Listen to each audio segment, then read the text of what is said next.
28. Osip Gabrilowitsch. Characteristic touch on the piano. Arthur Hochman, Russian pianist and composer, once remarked to me, in reference to the quality of tone and variety of tonal effects produced by the various artists now before the public. For me there is one pianist who stands above them all, his name is Gabrilowitsch. The quality of tone which this rare artist draws from his instrument is unforgettable. I asked him one morning, when he was kind enough to give me the opportunity for a quiet chat, how he produced this luscious singing quality of tone. A beautiful tone? That is difficult to describe, whether in 1 hour or in many hours. It is first a matter of experiment, of individuality, then of experience and memory. We listen and create the tone, modify it until it expresses our ideal, then we try to remember how we did it. I cannot say that I always produce a beautiful tone. I try to produce a characteristic tone, but sometimes it may not be beautiful. There are many times when it may be anything but that. I do not think there can be any fixed rule or method in tone production, because people and hands are so different. What does for one will not do for another. Some players find it easier to play with high wrist, some with low. Some can curve their fingers, while others straighten them out. There are of course a few foundation principles, and one is that arms and wrists must be relaxed. Fingers must often be loose also, but not at the nail joint, that must always be firm. I advise adopting the position of hand which is most comfortable and convenient. In fact, all forms of hand position can be used, if for a right purpose, so long as the condition is never cramped or stiff. I permit either a high or low position of the wrist, so long as the tone is good. As I said, the nail joint must remain firm and never be crushed under by the weight of powerful chords, as is apt to be the case with young players whose hands are weak and delicate. Technical study. Yes, I am certainly in favor of technical practice outside of pieces. There must be scale and arpeggio study, in which the metronome can be used. But I believe in striving to make even technical exercises of musical value.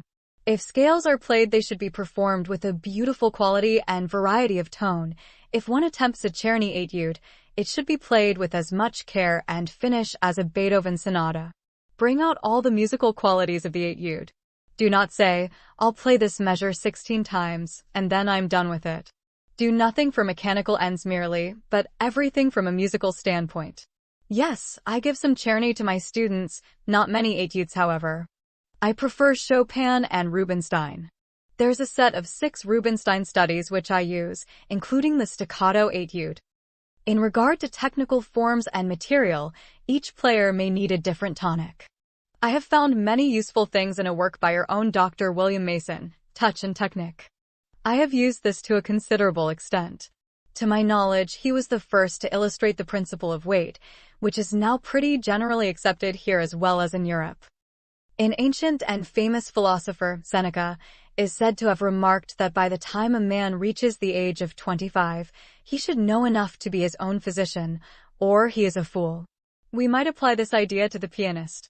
After studying the piano for a number of years, he should be able to discover what sort of technical exercises are most beneficial. If he cannot do so, he must be a fool.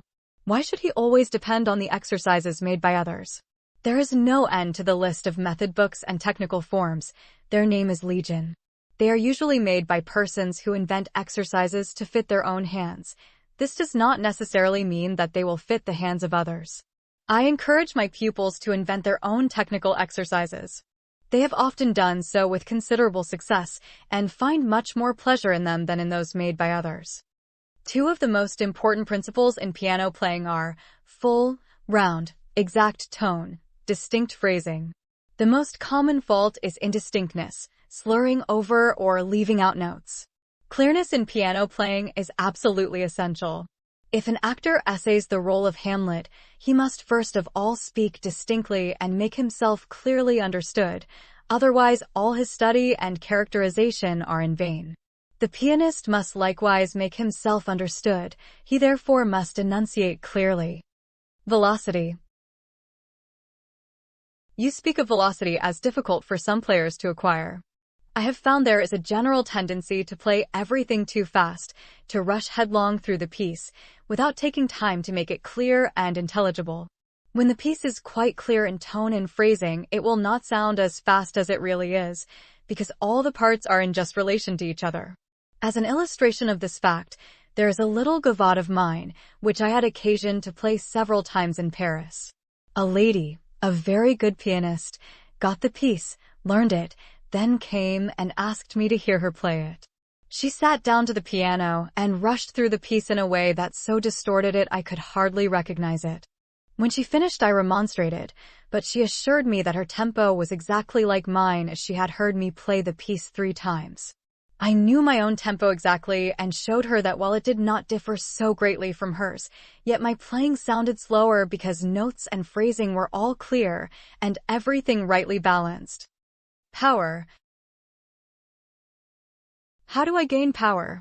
Power does not depend on the size of the hand or arm, for persons of quite small physique have enough of it to play with the necessary effect. Power is a nervous force and of course demands that arms and wrists be relaxed.